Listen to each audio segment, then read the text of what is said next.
Jóvenes, muy buenos días. En esta ocasión vamos a trabajar lo que es el estudio financiero con relación a la evaluación de proyectos logísticos.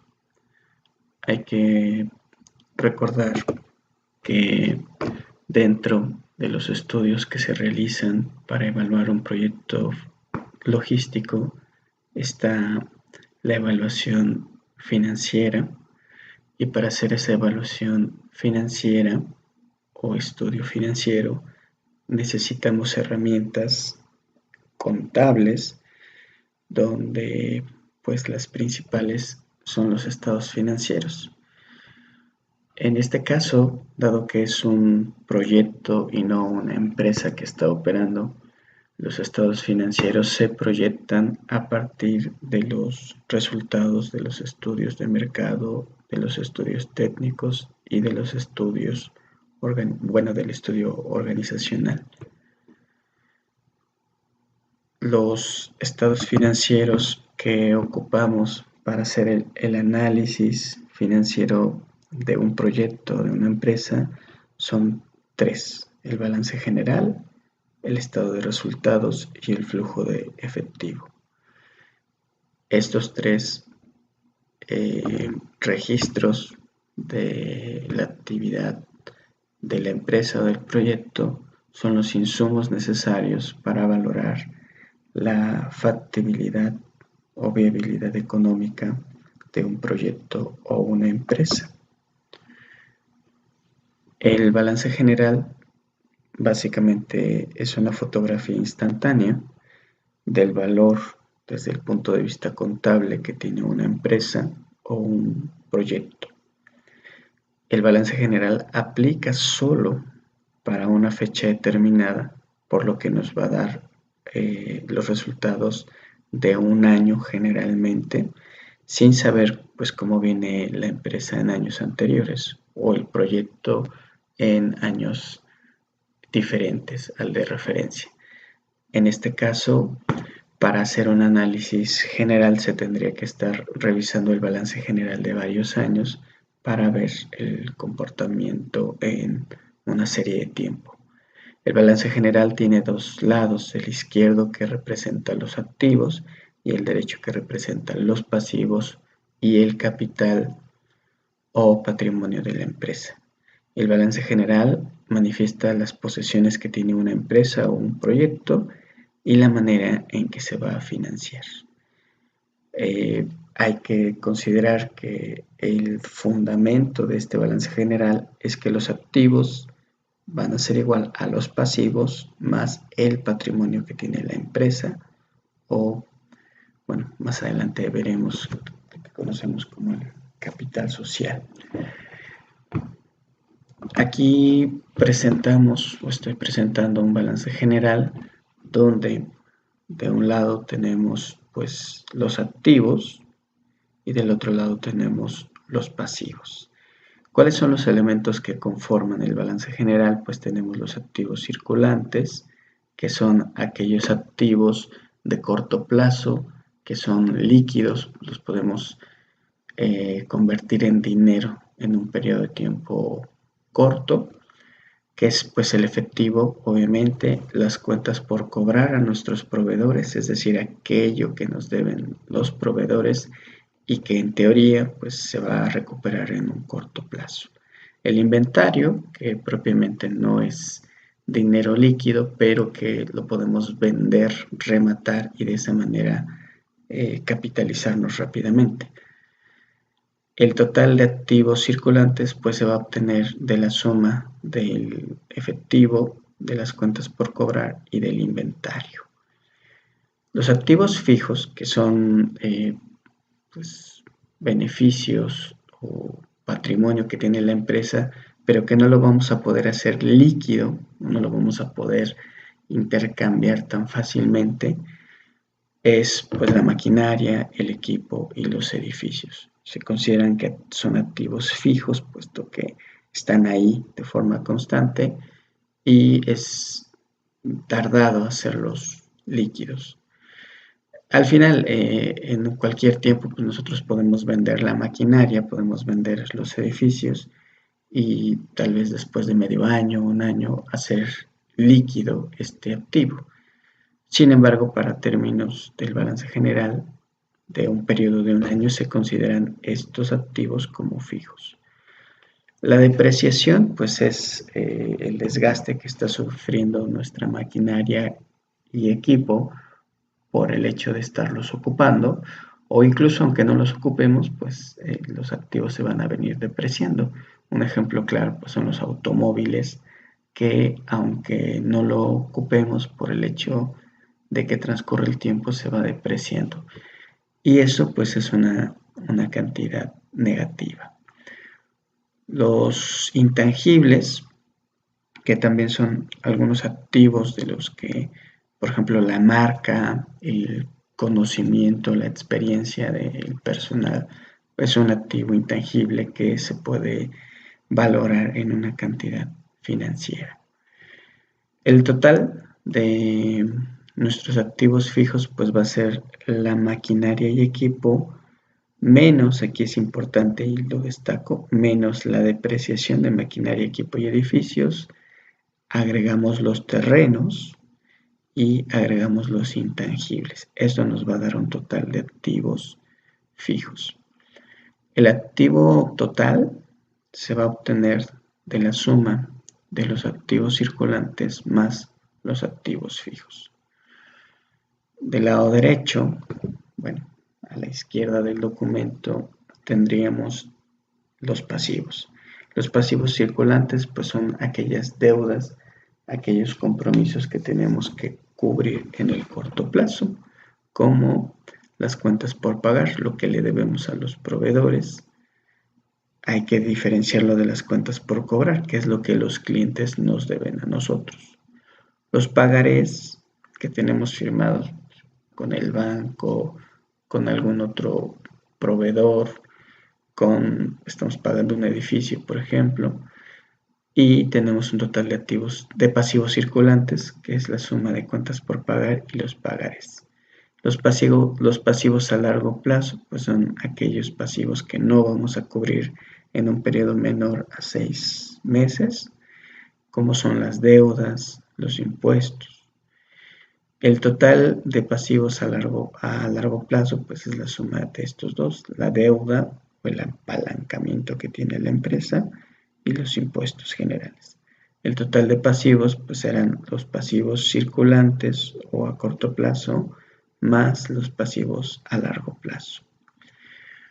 Después tenemos lo que se conoce como capital contable. El capital contable se conforma del capital social o patrimonio de la empresa, las utilidades del ejercicio que se van a obtener del estado de resultados y utilidades retenidas en algunas empresas que conforman sociedades, pues se retiene cierto monto de utilidad para al final del ejercicio repartirlo entre los accionistas.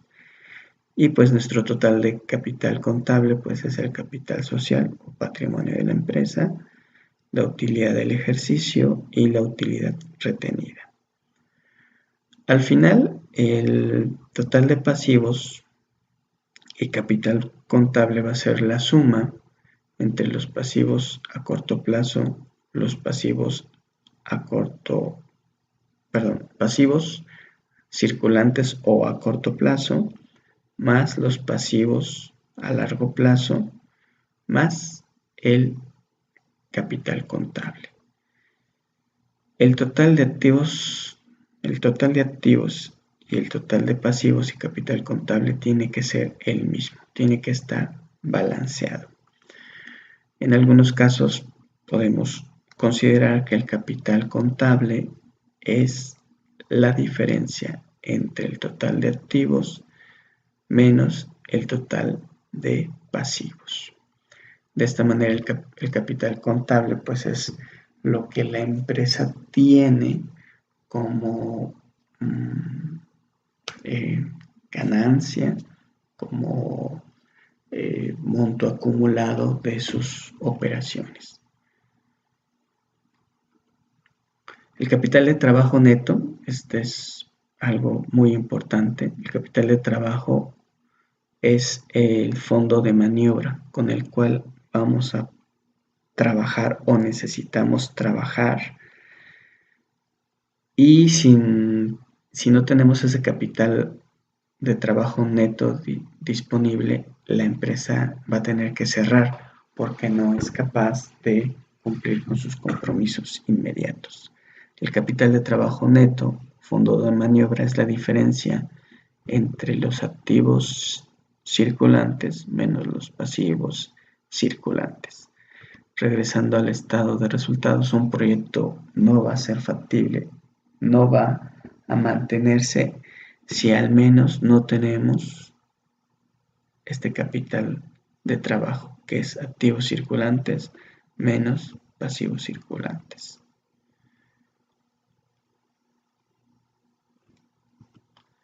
El estado de resultados es otro instrumento financiero que nos va a permitir analizar el resultado de las operaciones de una empresa en un año particular.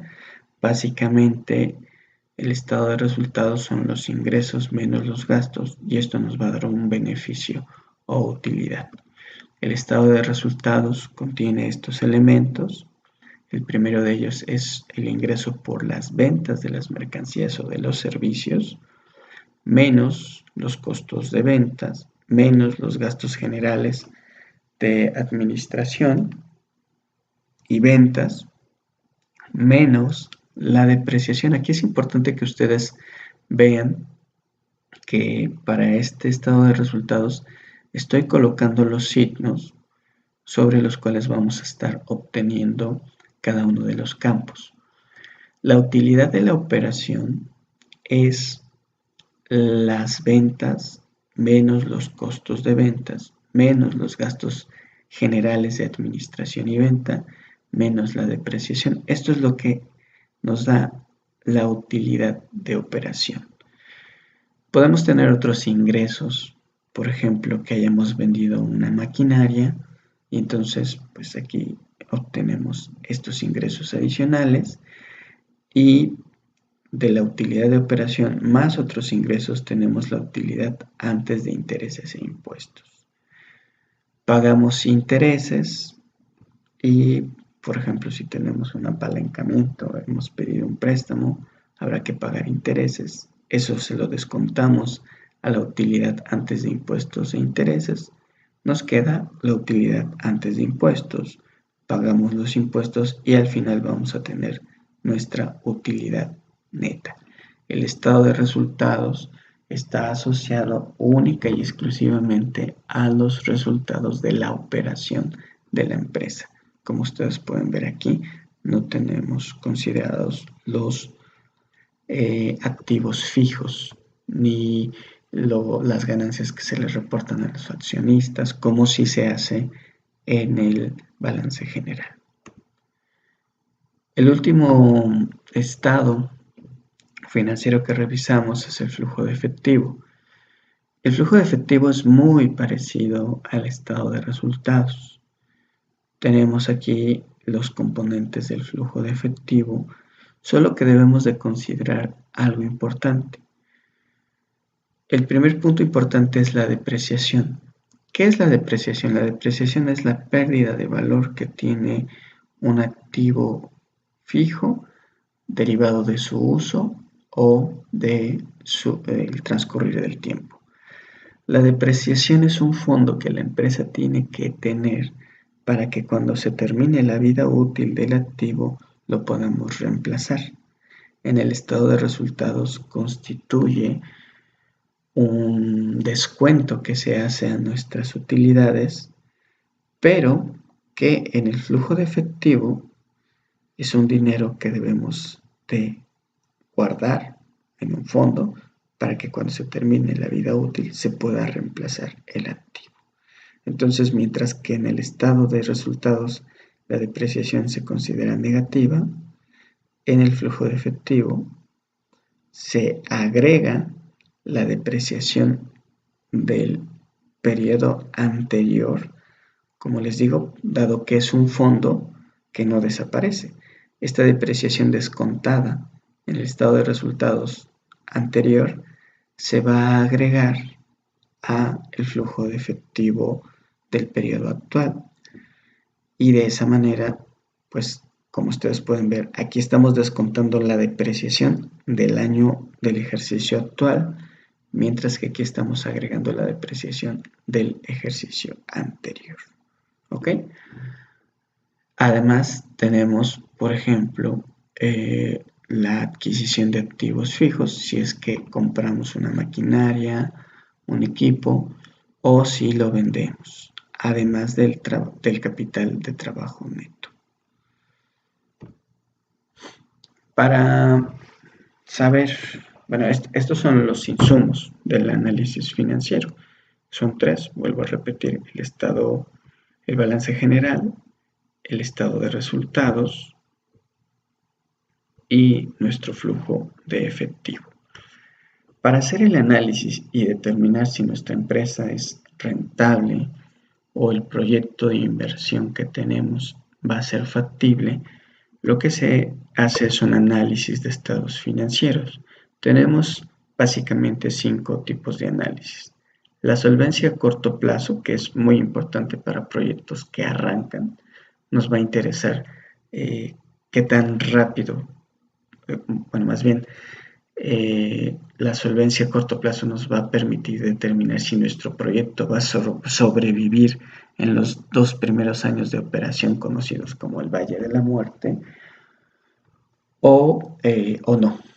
Tenemos otras medidas como la actividad, el análisis de la actividad, el apalancamiento financiero, la rentabilidad y el valor. Estas medidas de factibilidad financiera se determinan a partir de algunos indicadores o métricas financieras. La solvencia a corto plazo la podemos medir mediante la razón de liquidez o la prueba rápida o la prueba de ácido, que se calcula a partir de estas fórmulas. Razón de liquidez es el total de activos circulantes entre el total de pasivos circulantes. ¿De dónde voy a obtener esto? Lo voy a obtener de el balance general. Voy a regresar, por ejemplo, en el balance general puedo ver que